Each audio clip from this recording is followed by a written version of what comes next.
দর্শক, আমি এই মুহূর্তে মোহাম্মদপুর আওয়ামী লীগের কেন্দ্রীয় নেতা জাহাঙ্গীর কবির নানকের যে বাসাটি রয়েছে সেই বাসার সামনে আমি রয়েছি। এই বাসাটিতে আজ সন্ধ্যার পর থেকেই শিক্ষার্থীরা একটি মনে করেছিল যে এখানে লুকানো কোনো কিছু রয়েছে, যার জন্য শিক্ষার্থীরা সন্ধ্যার পর থেকে মূলত এখানে তারা এক ধরনের যে তল্লাশি সেই তল্লাশি কার্যক্রম চালিয়েছে এবং চালানো শুরু করেছে, যেটি এখন পর্যন্ত কিন্তু চলমান রয়েছে।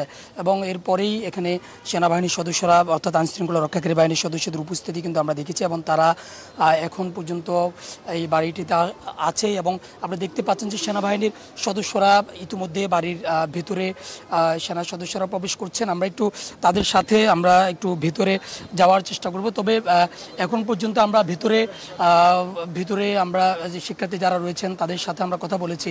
তারা বলছেন যে তারা সন্দেহ করেছিলেন যে বাড়ির ভিতরে অর্থাৎ জাহাঙ্গীর কবির নানকের এই বাসাতে কোনো কিছু থাকতে পারে যেহেতু 5 আগস্টের পর আওয়ামী লীগের যত নেতা রয়েছেন, নেতাকর্মী রয়েছেন, সকলেই কিন্তু পলাতক রয়েছেন। অর্থাৎ যে সমস্ত জায়গায় তাদের থাকার কথা সেই সমস্ত জায়গায় কিন্তু তারা নেই, যার জন্য তারা কিন্তু ইতিমধ্যে জায়গাগুলো থেকে তারা চলে গিয়েছেন। এবং এরপরই বিভিন্ন ধরনের যে বৈষম্য বিরোধী যে আন্দোলনের যে শিক্ষার্থীরা তাদের বিভিন্ন বাসায় গিয়ে তারা তল্লাশি করছেন এবং পাশাপাশি তারা প্রশাসনকে নিয়ে তারা মূলত তল্লাশি করছেন।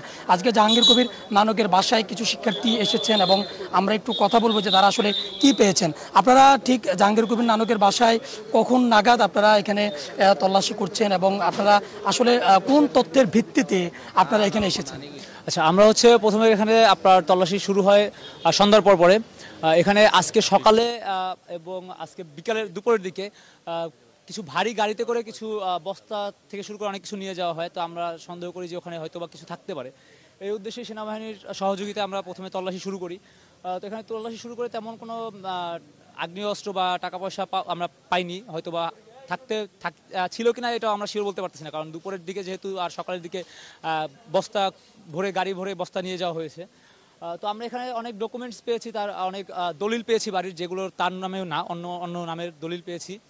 আর আপনার চাকরির ক্ষেত্রে যে সে সুপারিশ করতো বা চাকরির ক্ষেত্রে যে আওয়ামী লীগের লোকজন সুপারিশ করতো, এটার প্রমাণ আমরা তার বাড়ি থেকে পেয়েছি। তার স্বাক্ষরের ভিত্তিতে অনেক চাকরি পরীক্ষার্থীর রেজাল্ট বৃদ্ধি করা হয়েছে, এটার প্রুফ আমরা পেয়েছি।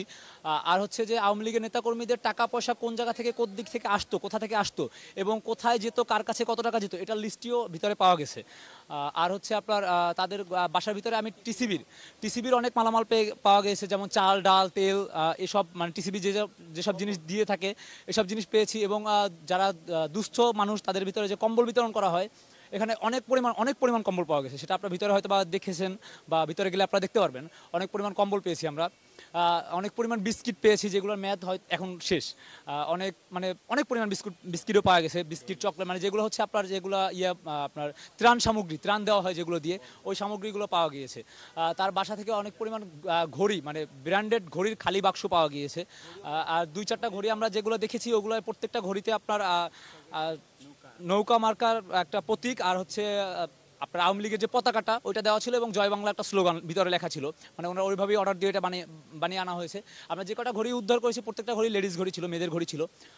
আর মূলত আমরা ডকুমেন্টসের ভিতরে ওই যে পেপারসগুলোর বেশি গুরুত্ব দিয়ে আমরা দেখেছি। প্রত্যেকটা পেপারস একে একে আমরা তল্লাশি করেছি। তার প্রত্যেকটা লকার চেক করা হয়েছে, লকারে কোনো কিছুই পাওয়া যায়নি, মানে তেমন। আপনাদেরকে তল্লাশি করার কথা বললো কি, বা আপনারা কারো থেকে অনুমতি নিয়েছেন কিনা? এটা আমরা যখন তল্লাশি শুরু করি তখন আমরা সেনাবাহিনীর লোকজন আমাদের সাথে ছিল, তারা বাইরে অবস্থানরত ছিল। আমরা একসাথেই আসছি সেনাবাহিনী। প্রথমে আপনার কিছু ভার্সিটির ছেলেপেলে সন্দেহভাজন হিসেবে বাড়ির ভিতরে প্রবেশ করার পরে সেনাবাহিনীকে ফোন দেওয়া হয়। তারা আমাদের সাথে আসে। আমরা সেনাবাহিনীর সাথেই ছিলাম। আমরা যারা এখানে আসি এখন বর্তমানে অবস্থান নিচ্ছি সবাই সেনাবাহিনীর সাথে ছিলাম। আমরা আমাদের টোকিও স্কোয়ারে ওখানে ছিলাম। ওখানে ফোন যখন তাদের কাছে যায় তখন আমরা তাদের সাথে একসাথেই প্রবেশ করি এখানে। ঠিক আরো কিছু পেয়েছেন কিনা? আপনারা বললেন যে কি ছবি পেয়েছেন, আর কি পেয়েছেন? ছবি বলতে যে হুজুরদের উপরে, মানে মাদ্রাসার ছাত্র এবং হুজুরদের উপরে যে অভিযানগুলো চালানো হয়েছে, এগুলো অনেক ছবি এখানে আছে ভিতরে। মানে যেমন যেমন কি কার কার ছবি আছে বা কি কোন ধরনের ছবি? ছবি বলতে মাহফিলে গেছে, ওই মাহফিল থেকে কালেক্ট করে ছবিগুলো জুম করে, মানে মাহফিলের যে একটা আলাদা জুমিং যে ছবি, এই ছবিগুলো আমরা পাইছি উপরে আছে। আপনারা হয়তো গেলে আবার দেখতে পাবেন। আপনারা ঠিক কতজন শিক্ষার্থী কখন নাগাদ আসছেন? আমরা আসছি এখানে এলাকার যারা স্টুডেন্টরা আছে সবাই একসাথে আসছি। মানে খবর পেয়েছেন কখন? খবর পাওয়ার পর আপনারা কতজন শিক্ষার্থী আসছেন? আমরা খবর পেয়েছি, আমি আমি বাসা এখানে এলাকার স্টুডেন্ট। আমি খবর পেয়েছি সন্ধ্যার দিকে খবর পাওয়ার তারপর আমি আইডি কার্ড নিয়ে আসছি। জি, যেমনটি দেখছিলেন যে আসলে শিক্ষার্থীরা তারা বলছে যে এখানে কোনো কিছু থাকতে পারে সেই সন্দেহে মূলত তারা এখানে তারা তল্লাশি করে এবং কোনো রকম যেন নাশকতা তৈরি না হয় কিংবা কোনো রকম ঝামেলা যেন তৈরি না হয়, তার জন্য কিন্তু সেনাবাহিনীর সদস্যরা কঠোর অবস্থানে তারা আছেন কিংবা শৃঙ্খলা রক্ষার্থে বা কোনো রকম যেন ঝামেলা না হয় সেজন্য কিন্তু সেনাবাহিনীর সদস্যরা কিন্তু উপস্থিত রয়েছেন এখানে।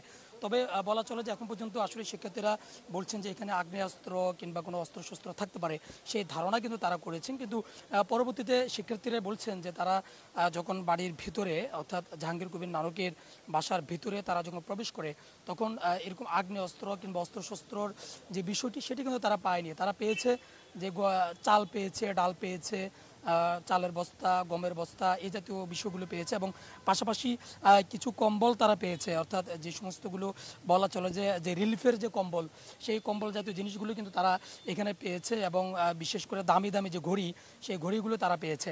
এবং এর বাইরে কিন্তু আসলে ওইভাবে যে আগ্নেয়াস্ত্র সহ বা অস্ত্রশস্ত্র এই জাতীয় কোনো কিছু ধারণা তারা করলো সেটি কিন্তু তারা ভিতরে পায়নি এবং ভিতরে কাউকে তারা দেখতে পায়নি, অর্থাৎ কেউ ছিল না এবং তারা ঢোকার পর তারা নিজেরাই দরজা তালা খুলে বা তালা ভেঙে যেভাবে হোক না কেন তারা ভিতরে প্রবেশ করে এবং তারা বলছেন যে তারা ভিতরে আসলে ওইভাবে কোনো কিছু পায়নি। তার কারণ হচ্ছে এর আগেই আমি যেমনটি বলছিলাম যে 5ই অগাস্টের পরই আওয়ামী লীগের নেতাকর্মীরা কিন্তু অনেকেই পলাতক রয়েছেন বা অনেকেই একে একে গ্রেপ্তার হচ্ছেন এবং তাদের যে অফিস কিংবা তাদের যে বাড়ি এগুলো কিন্তু খালি রয়েছে এবং এই বাড়িগুলোতে তারা যারা আন্দোলনরত শিক্ষার্থী যারা রয়েছেন তারা কিন্তু ধীরে ধীরে তারা এই বাড়িগুলো তারা তারা তদন্ত করছেন, বাড়িগুলো তারা দেখছেন এবং পাশাপাশি এখান থেকে কিছু পাওয়া যায় কিনা তারা সেটি দেখছেন।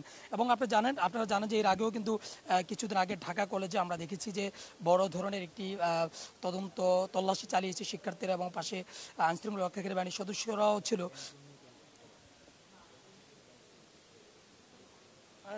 এবং সেখানে অনেক ধরনের অস্ত্রশস্ত্র কিন্তু তারা পেয়েছে এবং যেহেতু বিভিন্ন জায়গায় অস্ত্র পাওয়া যাচ্ছে, আওয়ামী লীগের বিভিন্ন অফিসে, ছাত্রলীগের বিভিন্ন অফিসে যেহেতু অস্ত্র পাওয়া যাচ্ছে সেজন্য মূলত শিক্ষার্থীরা সন্দেহ করছে যে তাদের বিভিন্ন বাসাবাড়িতে এরকম অস্ত্রশস্ত্র থাকতে পারে, যার প্রেক্ষিতেই মূলত শিক্ষার্থীরা এ ধরনের তল্লাশিগুলো চালাচ্ছে বলেই আমরা জানতে পেরেছি। এবং আমরা শিক্ষার্থীরাও যেমনটি বলেছেন এবং আমরাও শিক্ষার্থীদের সাথে ভিতরে ঢুকেছি, আমরা ঠিক যেমনটি দেখেছিলাম যে এখানে বিভিন্ন ধরনের চাকরির যে সিবি অর্থাৎ বায়োডাটা, সেই বায়োডাটাগুলি ছিল, অর্থাৎ ধারণা করা হচ্ছে যে জাহাঙ্গীর কবির নানকের কাছে বিভিন্ন ধরনের যে যারা চাকরি প্রত্যাশী ছিল, সরকারি চাকরি বলেন কিংবা বিভিন্ন কোম্পানিগুলোতে চাকরি, সেই চাকরির জন্য যে তদবির করা যে বিষয়টি, সেই বিষয়টি কিন্তু এখানে হয়েছে, যার জন্য আমরা ভিতরে অনেকগুলো বায়োডাটা দেখেছি, অনেকগুলো সিবি দেখেছি।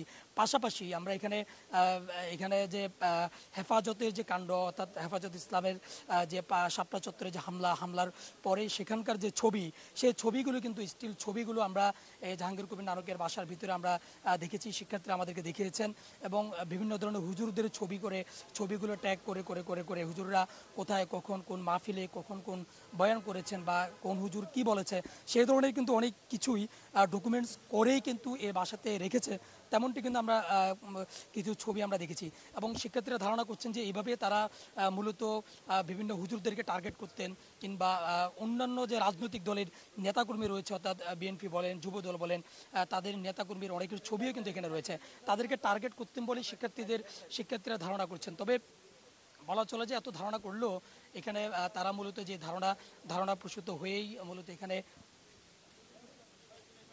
যে ধারণা করে মূলত শিক্ষার্থীরা এখানে আসলে তল্লাশিটি চালিয়েছেন, তারা ধারণা করছেন যে বিভিন্ন অস্ত্র থাকতে পারে কিংবা লাঠিসোঁটা বা অস্ত্র জাতীয় কোনো কিছু থাকতে পারে, সেটি কিন্তু তারা পায়নি। সেটি না পেলেও তারা বিভিন্ন ধরনের যে চাকরির বায়োডাটা কিংবা যে দামি ঘড়ি এ জাতীয় বিষয়গুলো পেয়েছেন এবং রিলিফের কিছু একটি রুমে আমরা দেখেছি যে পুরো রিলিফের চালের বস্তা, গমের বস্তা কয়েকটি রুমে এগুলো আছে। তবে এগুলো ছাড়া আমি যদি আপনাদেরকে জানাই যে বড় ধরনের কোনো অস্ত্র, যে ধারণাতে শিক্ষার্থীরা মূলত এখানে অভিযান তল্লাশিটি করেছেন সেগুলো কিছু পায়নি, এবং তারা বলছেন যে এগুলো এখান থেকে সরিয়ে নিয়েছে, এমনটি ধারণা করছেন। তবে শিক্ষার্থীরা বলছেন যেহেতু 5ই আগস্টের পর তারা পলাতক রয়েছেন, সেই জন্য তারা আইনশৃঙ্খলা রক্ষাকারী বাহিনীর সদস্যদের সাথে কথা বলে বলে তারা এই জাতীয় বিষয়গুলোতে তারা অভিযান করছেন, এবং অভিযান করার ফলে তারা যেহেতু বেশ কয়েকটি জায়গায় এরকম অস্ত্রশস্ত্র পেয়েছেন বা পাচ্ছেন ঢাকা কলেজ সহ বিভিন্ন জায়গায়, সেই জন্যই মূলত তারা অভিযানগুলো চালাচ্ছেন। এবং শিক্ষার্থীরা বলছেন যে